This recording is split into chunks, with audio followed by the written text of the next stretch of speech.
Oh, something nice.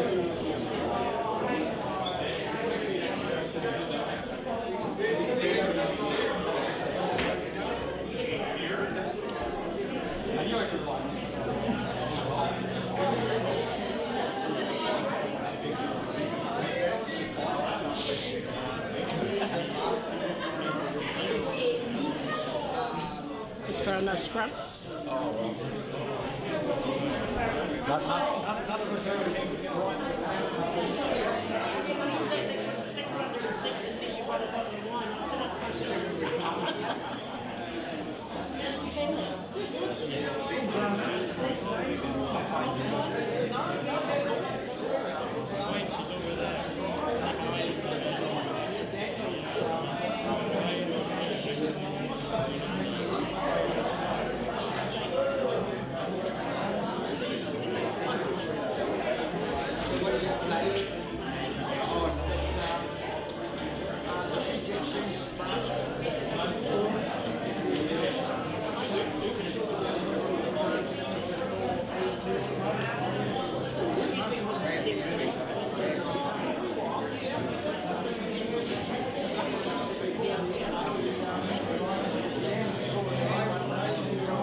Oh yeah, sorry, yeah.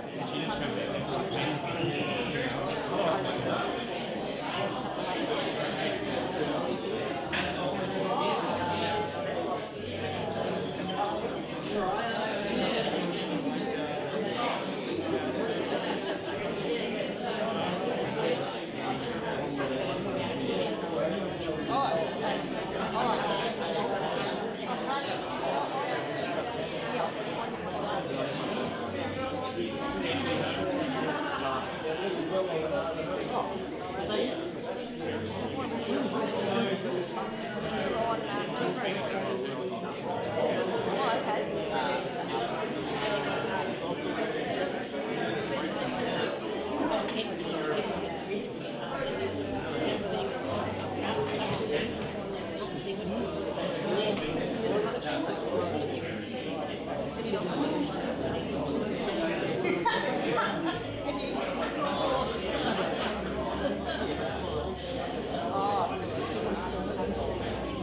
To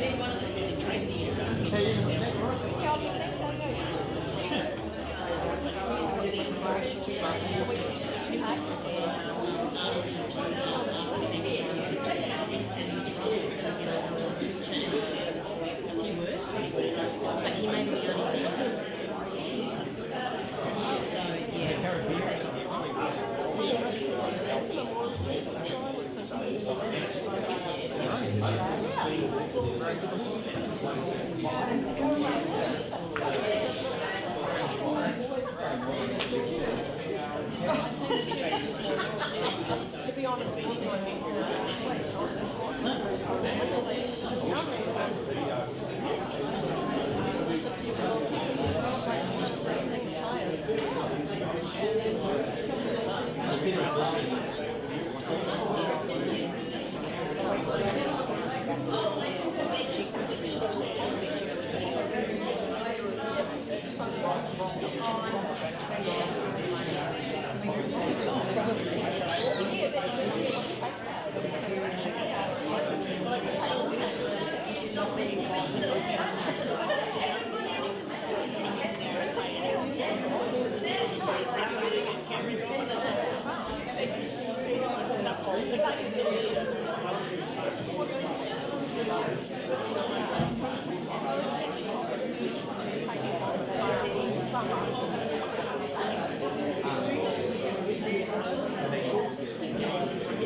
Okay, there'll be words. There'll be words afterwards.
They're telling me on.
No, I'm going to sit up here. Oh, probably, I might.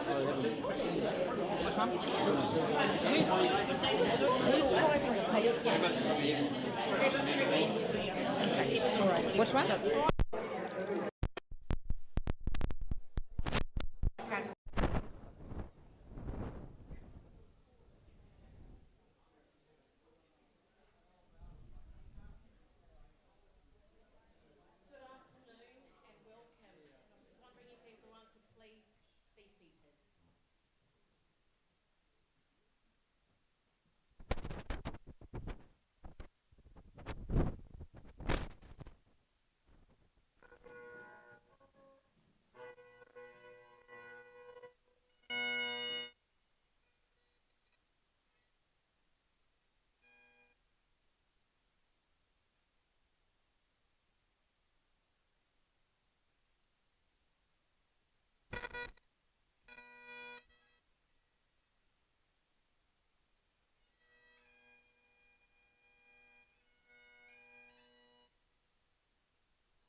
those of you who may not know, that is Rory, and that was Bob's favourite song for Rory to play. Good afternoon. Before we begin this afternoon, could I please ask that you all check that your mobile phones are on either silent, flight mode or off. In case of emergency, our exits are to the rear, to the side here and through the front doors, and if anybody does require the bathrooms, they are out to your left. The tide recedes but leaves behind bright seashells on the sand. The sun goes down, but gentle warmth still lingers on the land. The music stops, and yet it echoes on with sweet refrains. For every joy that passes, something beautiful remains. This afternoon, we've come together to honour and celebrate the life of Robert James Jeffrey, who was more lovingly known to us all as Bob. We're here to remember Bob, who is a much-loved father, papa, brother, uncle and friend. We come together to share stories about the times we spent with him and to commit all those special times we shared with him to our memories.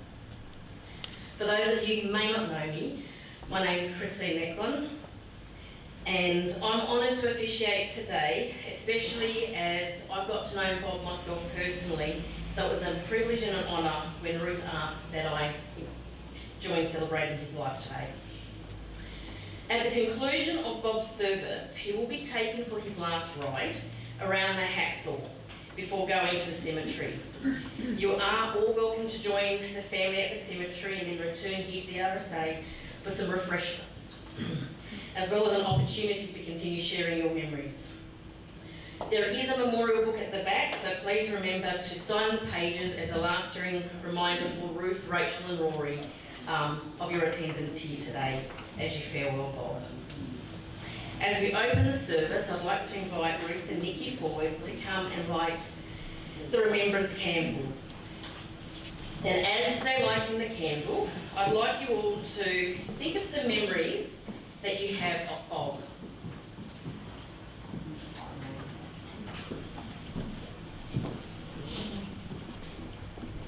Lighting a candle is a symbol of love and hope, of light and warmth, of remembrance and celebration.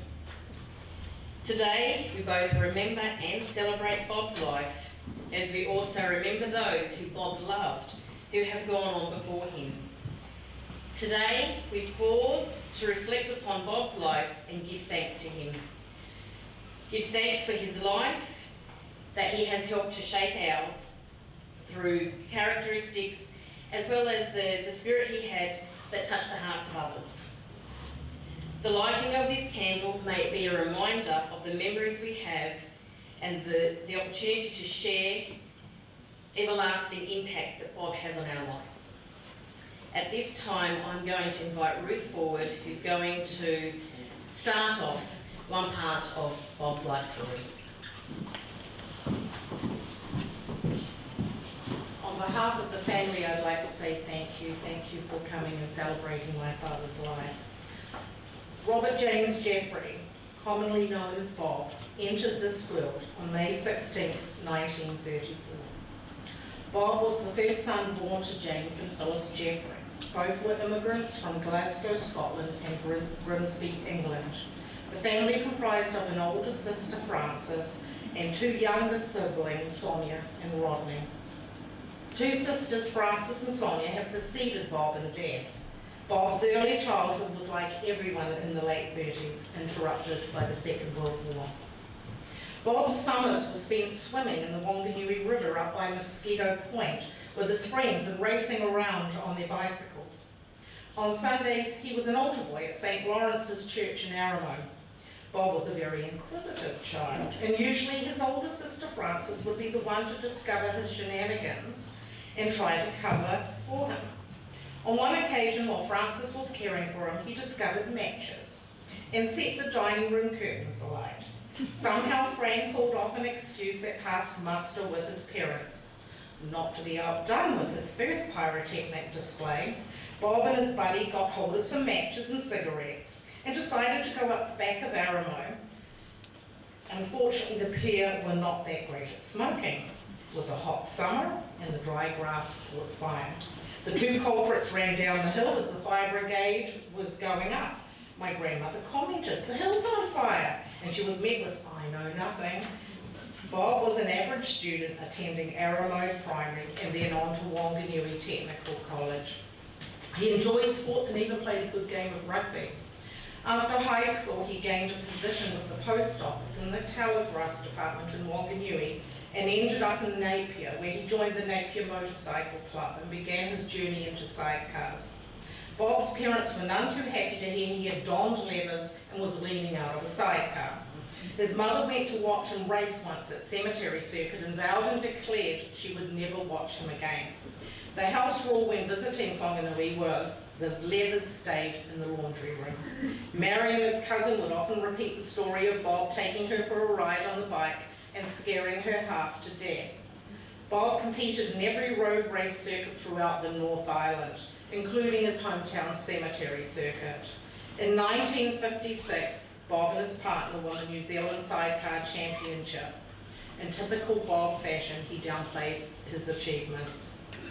Bob moved to Whakatane and held down many jobs, working at a freezing works, driving a truck for Innes Tartan, driving a truck for a quarry, and finally training as a mechanic at Brabbant Brothers in Whakatane and eventually moving into car sales. It was in Whakatane that my father met the love of his life, future wife Eva. They were residing at the same boarding house and Bob came waltzing in for dinner, throwing his leathers over the back of a chair. Bob stated he spied Eva at the dinner table and knew immediately that was the woman he was going to marry. Apparently Eva did not think that at first, but eventually his cheeky grin and gift of the gab won her over and they were married. Eva became Bob's timekeeper in racing and generally in life as well. A few years later, their daughter Ruth was born and eventually the family relocated to Tiaroa, where Bob started selling cars, from Volkswagens to Triumphs to Chryslers and Hillmans, and eventually ending up in Paeroa selling Nissan. While residing in Tiaroa in 1970, Bob had the opportunity to get his feet wet organising a small road race in conjunction with the Hamilton Motorcycle Club. It was a lot of fun for the day and planted a seed for a bigger venture down the road. Living in Shakespeare Street, neighbours became great friends, and every New Year a hangi was organised, which quickly became a popular attraction for all. It was also a great time for the men in the neighbourhood to hone their home brewing techniques, which in the early years resulted in a few minor homebrew explosions and clandestine meetings in the tool shed, where experimentation and sampling of the product went on for hours. Bob and Eva eventually purchased a mail contractor's business servicing the Hekataya and surrounding area. They relocated to Netherton and started building their dream home in Paeroa. Bob would often put his car sales to good use on the mail run, working for Eva on a Saturday, often handing over the keys of a car for a family to try out on a weekend. Family recreation time was often spent at Western Springs Speedway, cheering on the Kiwi team's Summer Speedway series against the Aussies and Americans. Not only was Bob into motorbikes, he enjoyed any form of motor car racing. The Pukekohe Grand Prix was a yearly tradition to attend. Bob loved working on his classic bikes and cars and loved his DeSoto. Bob eventually took over the reins of delivering mail when Eva passed away in 1980. Prior to Eva passing, Bob and Eva managed to fulfill a dream of travelling to the TT races at the Isle of Man and visiting family in the UK. Bob's zest for contributing to his community was instilled by his parents, who taught him that you always give back to your community. Bob had joined the JCs in Whakatane and participated in events in Tiaroa. Throughout the years, Bob gave of his time to many clubs and organisations in Paeroa and the surrounding area. Bob was a life member of the RSA. He volunteered for St John's Ambulance and Meals on Wheels. He joined the Paeroa Bowling Club and started the Paeroa Table Tennis Club that met once a week at the War Memorial Hall. Every Christmas he enjoyed donning a red and white outfit with a long white beard, visiting local primary schools and the Hikataya Garden Club to see who was on the naughty or nice list.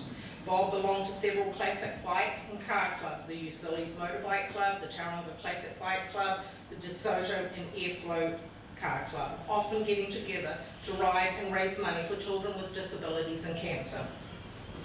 After Bob had retired from racing, he was always on the lookout for a great road racing track.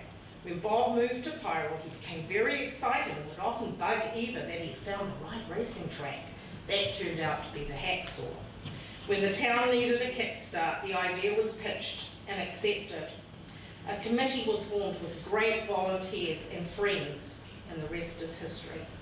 Bob took great pride in the Battle of the Streets, which originally was organised for one event.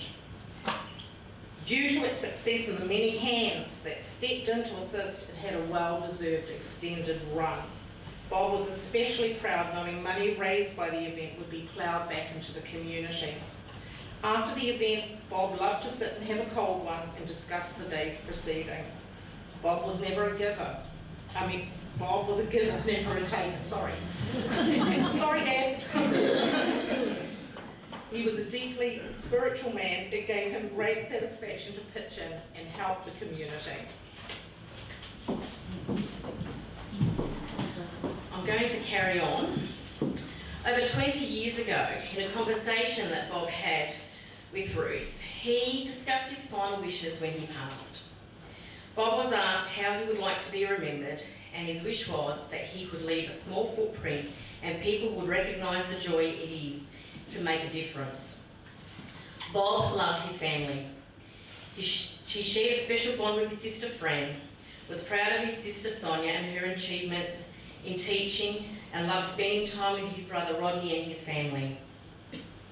Bob especially enjoyed travelling to the United States and spending time with his daughter and grandchildren and his late son-in-law Rob. Great memories were made when Rob and his mate Ron came over to Ruth and she drove them across the USA. Imagine Bob and Ron's excitement when two lovely old ladies were chatting them up at a bar in New Orleans, and Ruth had to break it to them that they were not actually interested in them, but they were just talking to them to get a bit of cash. So Ruth politely went over to these working girls trying to hustle a few bucks out of Dad and told them that the two gentlemen do not need your assistance today. On a side note, Ruth wanted me to share one evening when I was saying goodbye to Bob, I handed him his call bell and he said, "What? Where's the call girl?" I said, "No, Bob," I said, "call bell, not call girl." I said, "Besides, you wouldn't know what to do with a call girl." And his blue twinkly eyes looked at me and said, "Don't be too sure of that." And he chuckled. So I thought, Bob, you're never going to change. Carrying on another trip with the grandkids, Bob was surprised with a birthday present trip to see his favourite Grand Prix rider, Valentino Rossi. He was riding at the Lugano Secca against Casey Stoner, which will remain a favourite vacation for all as the kids got to see their papa's love for motorbikes and got to play with Grandpa and run around the Monterey Aquarium with them. Rachel has stated she will miss her papa's enthusiasm and love over her artwork and everything she did. Rachel still remembers Papa buying the kids their trampoline and the hours of fun they had bouncing on it. Rory has stated that he will miss playing his bagpipes for his papa and not being able to talk to him. He loved to sit and eat ice cream and have some Whittaker's chocolate with his grandfather. And if the MotoGP was on the TV, he watched with Papa with the volume on high and got all excited. On Ruth's last visit, Bob stated his proudest achievement was her. He stated he had experienced a wonderful life that had been, and a wonderful love that had been cut short with the death of Ruth's mother, Eva. He said that a lot of people never get that opportunity to find their love. He was grateful to have met and formed long life friendships and worked alongside some great people. Bob experienced his dream of a race bringing a community together with the roar of motorbikes for a few hours. For Ruth, she's grateful to have had awesome parents and shared great adventures with her father. What has kept her going the past few weeks is knowing that Ruth knowing that Bob and Eva are reunited again. To the riders and race officials who came and laid siege to the Hacksaw circuit, thank you for taking a leap of faith on a few weather guys who travelled around to meetings and convinced you to come and try the Paeroa circuit. The family would like to thank the many people over the years who visited Bob and supported the family. Your kind thoughts and deeds are very much appreciated. Thank you to the nursing staff and support workers who Bob adored. It brings great comfort to the family that Bob is finally able to rest after a long illness. And knowing he is racing around on a motorbike with the love of his life and father. At this time, I'm going to invite Bob's brother, Rodney, forward to share some words.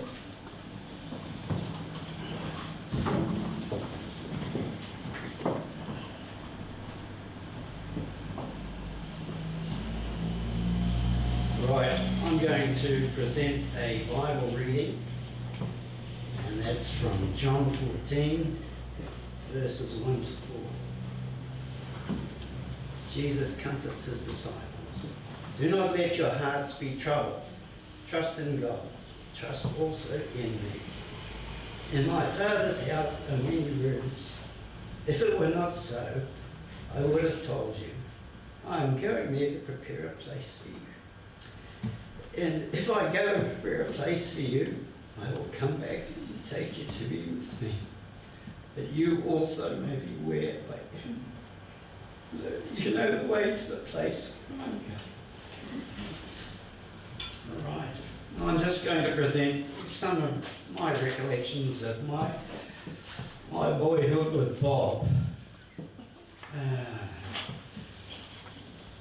My eldest memories of my brother are when we shared a bedroom at our home in Wanganui, and he was studying for his technician's exams at the post office. I remember his sense of humour when he put me on a sled on a steep clay track cut into the hillside of Roberts Avenue Hill in Wanganui and sent me careering down the slopes. And when I tumbled off at the bottom, he and his friends cracked up laughing. Bob had a nickname for me, and it was Junior. And every time he visited home, he would say, "Hi, Junior." And this went on for quite a number of years, and it really irritated the heck out of me. And it wasn't until I got a bit bigger, I took him aside and I said, "That's enough, or you'll be in trouble." And he stopped. Bob was right into his motorcycles at an early age and purchased an Ellie Velocette, which was a very quiet motorcycle that he would not wake Dad, who worked shifts and slept during the day. I think a 500cc Aerial followed the Velocette. Bob left home when I was 7 and moved to Napier, where he took up a position with the post office and boarded with the Linton family. It was whilst in Napier that he became involved with motorcycle racing. I remember the occasion at the cemetery circuit in Wanganui when, coming over the bridge, his combination flipped and both he and his driver flew over the fence, and I think he received concussion for his trouble. Being so far away from home, we only saw Bob at Christmas time, and we always looked forward to his visit with anticipation. At this time, he would often visit his farmer friend, Max Davies, where Bob would help with milking and driving the tractor. Again, during the holiday period, there would be motorcycle scrambles, and we would always go along and enjoy the action. Bob purchased a rural delivery run in Paeroa and ran it together with his wife Eva. Sadly, she passed away in the early years of the business, and Bob had to grapple with the paperwork side of the business, particularly GST. Bob had a vision of wanting to do something of significance for Paeroa, which would enhance the town's profile and also generate income for the town.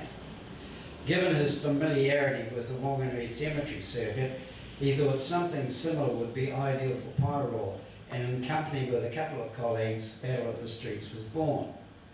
Each year I was tasked with the job of circulating brochures to all the motorcycle shops in Wellington advertising the Paeroa street race. I visited Bob over the years when he lived in Wakatani, Te Aroha and Paeroa, and more latterly the Ohanimiri rest home.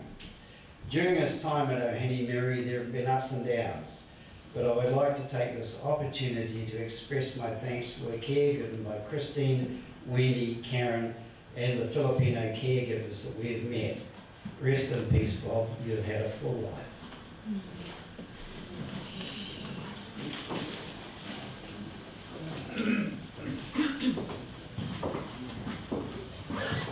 Is there anyone else from the family that would like to get up and say a few words? Everyone's shy today. We're going to watch a photo tribute. So I want you to take the time to have a look at these photos, and I want everyone else to jog some memories because there's a lot of time to share, and I want to see everyone rushing to get up to share these memories.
The stair that led me to your front door.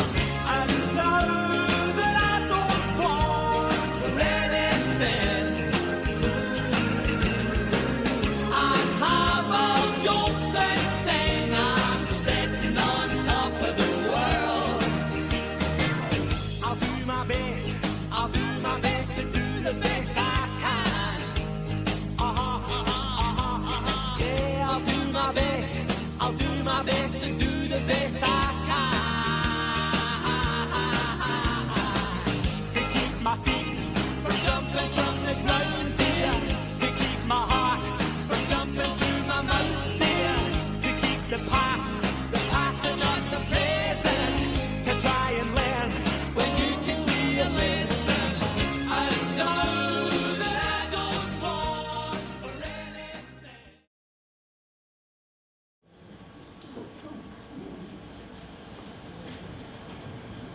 actually like to acknowledge Ruth's friend Louise King, who put that tribute together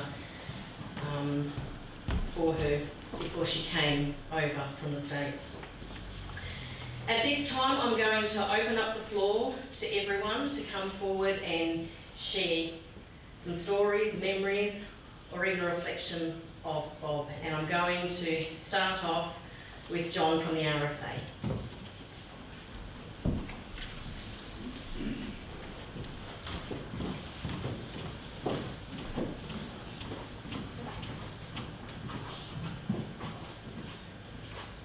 On behalf of Paeroa RSA and Citizens Club, I just wanted to express our heartfelt thanks for all of the work that Bob did for this club.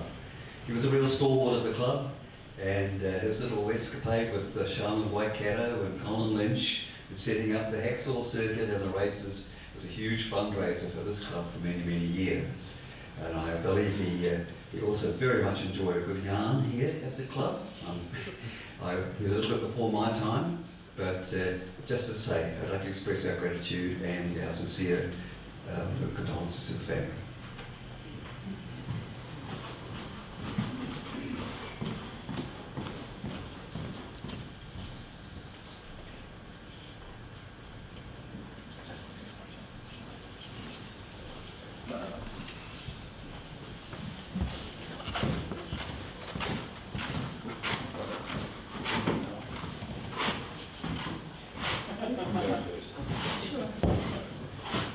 Hi, my name is Susan, and I used to work with Bob in the post office.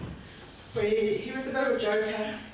He came in very, very early to sort all the mail for the rural delivery so that Eva could come in and that she didn't have much to do. She just had to go and deliver it.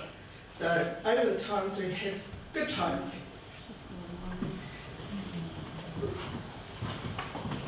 My name's Trevor Heafy from the Auckland Motorcycle Club. I was had the privilege of being the clerk of the course at just about all of the Battle of the Streets events from day one.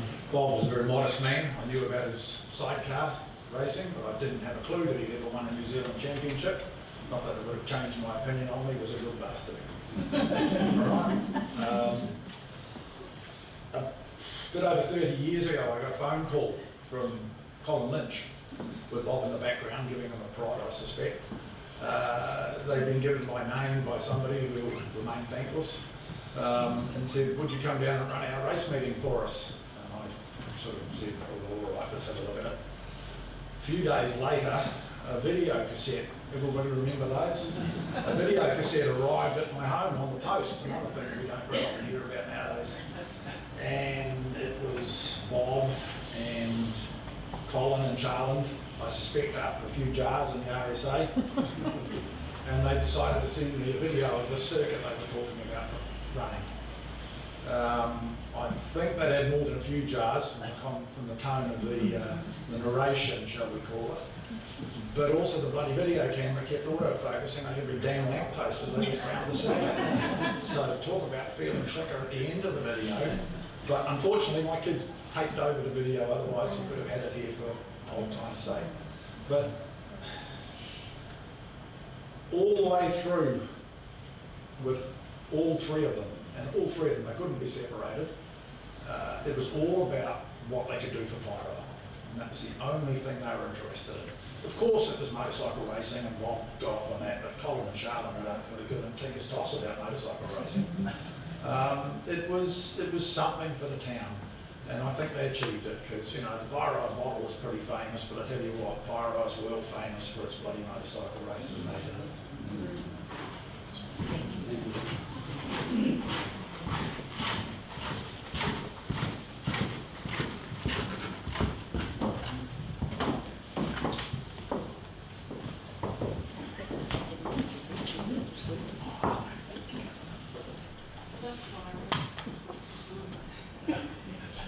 What can I say to be terrible? My name's Annie. I first met Ruth 35 odd years ago. Yeah. Excuse me? Yeah. In the lift at Air New Zealand building on Key Street in Auckland City. we were both rushing to get through the doors because we were late. And we got into the lift and we had a little chat and ended up sitting together and lunching together and, you know, went through the whole thing together for the day. And Ruth said to me, oh, I'm living in Grey Lynn, right? Is it Grey Lynn? I had to get out, I need a flatmate. And I said, oh, I need a flatmate. So that was just the end of the story. And then she rang me and she moved in and we flatted together in a couple of places. And she said to me, I've got a car and gear. I said, what the hell's a car and gear? And she said, it's an old car, it's a sports car. And she said, oh, I might bring it up. And I said, oh, yeah, go. Oh, yeah, so she brought it up and then she said to me, we're going to have Paeroa next weekend in the middle of the I said, hey, that'd be great. So I get in this little car and it was so cool. I'd never seen a car before, never knew what it looked like, never knew what to know anything about it. And then the journey began. I met Bob and he introduced me to all these cars and these bikes and this, and decided I've got a little story about that, so I'm looking forward to seeing that. Yeah, so we had a lot of fun. We used to come down to Paeroa occasionally, hey Ruth, and I always used to say to Bob, I'd ring Bob up and say, have you got the flounder? He'd go, yeah, Annabelle. He always used to call me Annabelle, never called me Anne. Occasionally Annie.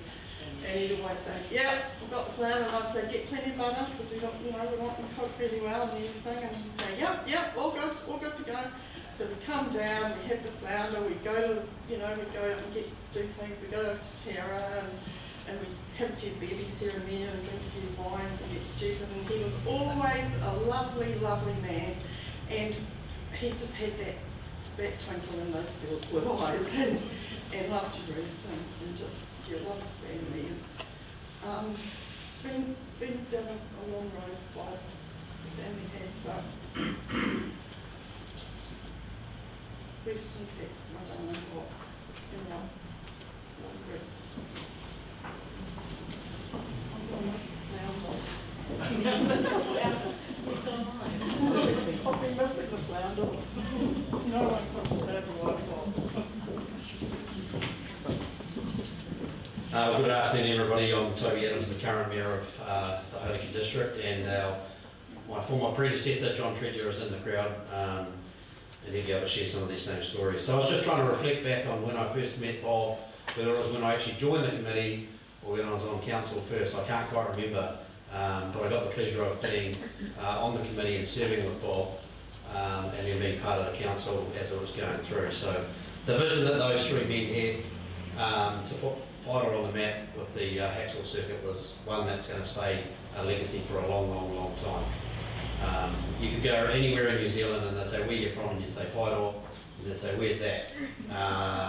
And you didn't actually use the LNP model, because you'd say, oh, you know, LNP, and they'd say, oh, yeah, what's that? But if you said where the street race was, they went, oh yeah, we've been there, loved it. It used to draw in thousands and thousands and thousands of people. And I think over the tenure of the event, it's given something like $750,000 back to the community, which Bob would have been pretty pleased about. He was a pretty cool dude. I remember I'd quite often go up there to either fix a light or fix a stove or something, and I don't even know if there was anything ever wrong. Sometimes he'd just ring up and say, oh, something's not working. And I think it was just for a chat. And then you'd usually spend an hour or two looking at the DeSoto and going through some photo albums and stuff like that. So thanks to the family for gifting him to us in Paeroa. Really worried about what he's dressed in, because I see his leathers on the top. Okay, so hopefully he's in some sort of nice leathers in there. And he won't be forgotten, and he's certainly, the street race will never be forgotten in Paeroa, and that will always be a memory that we have. So thank you.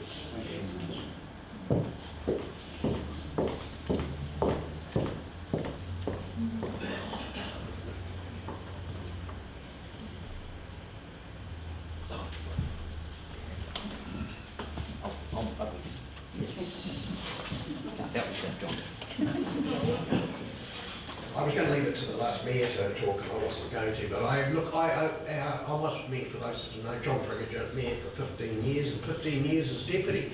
But I want to go back, because I owe the family apologies, and Bob an apology, because I owned the bookshop for 20 years and I had the New Zealand Herald Agency. And Bob would come at 5:30 in the morning and pick up the Heralds every morning at 5:30.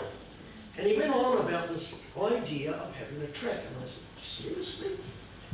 It's state highway. You know? And I really thought that, but he hounded me for some time, like a few years. And then I remember coming in here, the RSA, and the table was sitting there, and there was, Bob was there, Charlotte Waikato and Colin Lynch. And they bailed me up and they said, hey, Bob, you talking to me about this idea? I said, yeah. He had been on me about it.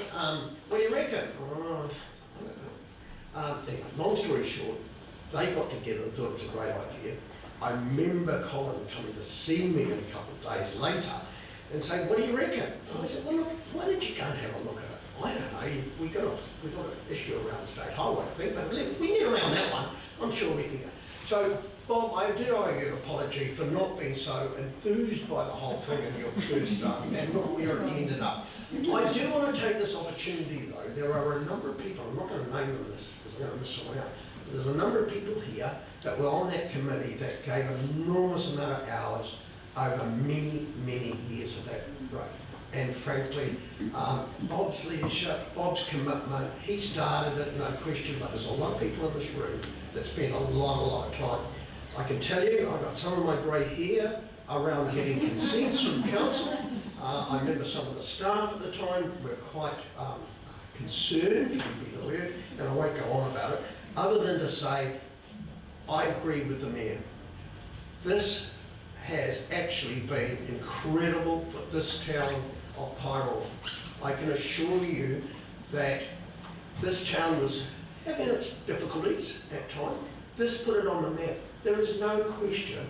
This started a whole new chapter for Paeroa and started to get recognised. And I think actually it's still going ahead from the time that because the amount of thousands of people, you're right, the amount of thousands of people who came in here to talk about it today. It's a pity to talk about it, probably, but thanks, Bob. Thanks for your 20 years that I knew you for, particularly those heralds and those early morning talks. And yes, I remember you being to the post. Did you go to the post office before or after? I can't remember. But he used to get the mail, he used to come and pick up the papers and then go and get his mail, but it was 5:30 Richard Boyd. Thanks, Bob. Thanks for the many memories that you have and for what you've done for this town. Rest in peace, mate. You deserve it. Thank you.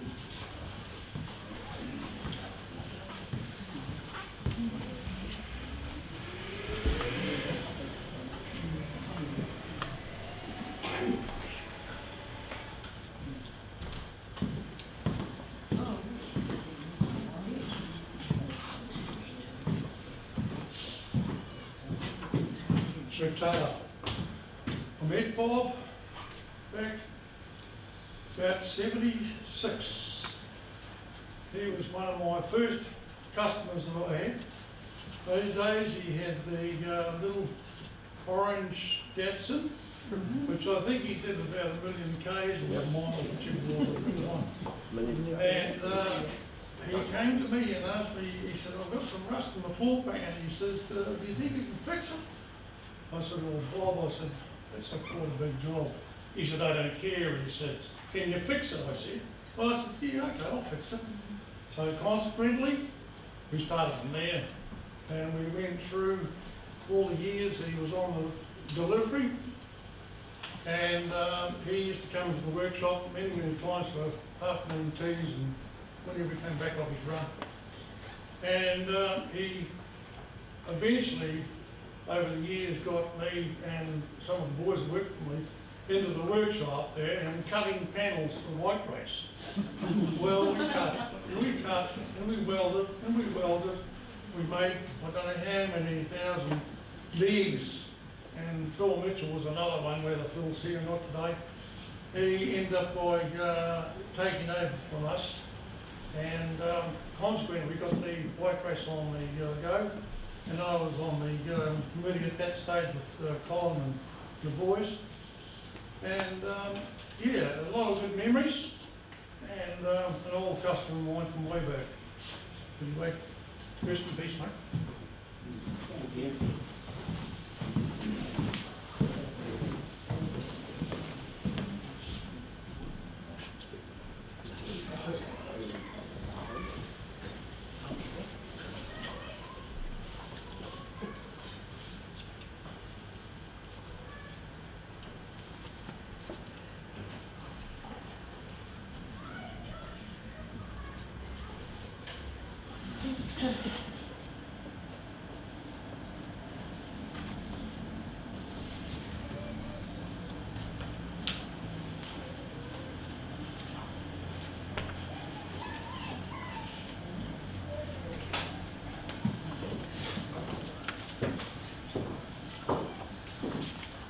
See people stirring, but no one having the courage to get up. So when it's cup of tea time, I hope the stories flow. So this afternoon, we've been honouring and celebrating the life of Bob. The impact that a person leaves behind is not what's engraved in stone, but it's what's woven into the hearts of others. Ruth, Rachel and Rory, and to the extended family. As you grieve the loss of your treasured father, papa, brother and uncle, please feel the arms of all your family and friends around you, giving you ongoing love and support. May you all take joy in the fact that Bob has been, still is and always will be part of your lives. May you find the peace and joy knowing that Bob held a great faith, that he knew that this life was not the end. Bob held a strong faith in his belief that he would see his family again. In the evening of Sunday, the 9th of April, Bob took his last breaths. Before, and I'm going to use Ruth's terminology here, of graduated, before Bob graduated into the next life, he was able to spend time speaking with family. I was privileged to be able to connect Ruth and Rory, to be able to talk with Bob, and for them to share stories and memories with him. And Rory would play the pipes for his papa. But the most important thing that happened that evening was that both Ruth and Rory were able to say just how much they loved him. Rod too was able to speak with Bob before he peacefully passed away to be with his loved ones who had gone before him. Bob knew that families can be together forever. May we all cherish the love and friendship that Bob extended to us. Bob's unfailing love for you all will continue to be an enduring influence after you leave here and resume your daily lives. Resuming a life without his physical presence. May we all be better for knowing his infectious smile and laugh, and may Bob's kind and compassionate ways be an ongoing example to us forever. Before I call the pallbearers forward, I'm going to ask Naomi Winters to come forward for a coke here.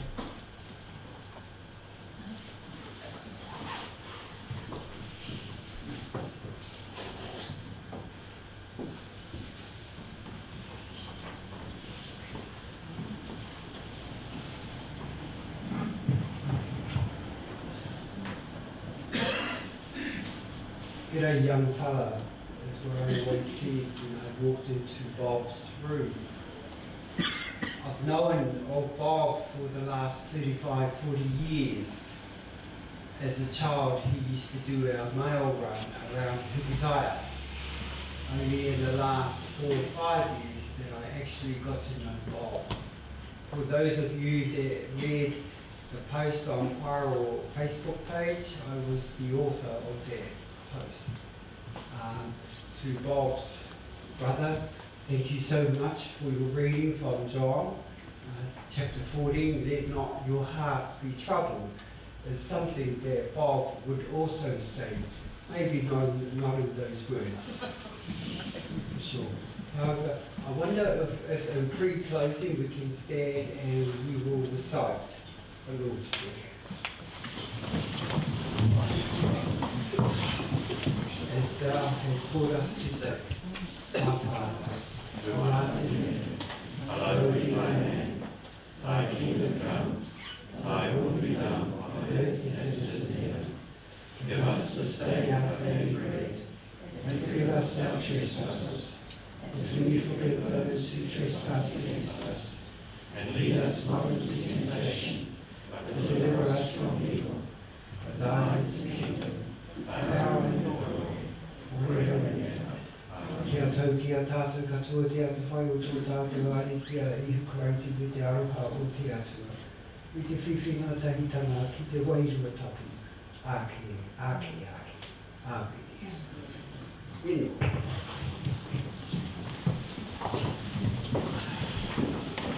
Please remain standing. Can I please call the pallbearers forward?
Oh, really? She was one. Oh, well, she's. She's in there with me for an hour or so. No, you really big sure. She's got a book published on it, so depending on the publisher. Oh, that's great. See, no, it's all about sustainability. So you get love that conversation. Oh, I'll tell you, I've been on the road now, Cynthia. Yeah. Oh, she pulls me up. Really? Oh, yeah. Oh, she's really young. No, she's not anything. She's just very sure of her beliefs. Oh, absolutely. But she's getting a lot of fun.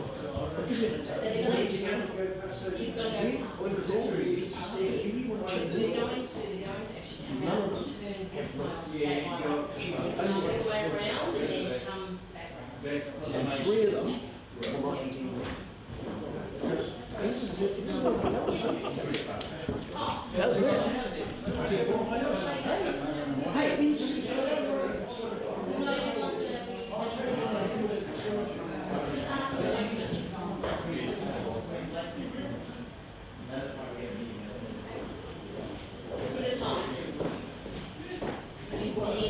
o'clock. Oh. Because, you know, you don't know how often people are going to get up. And one day we had it run overtime, so you're just thinking,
Hey, that was good, mate. All right, thank you for that.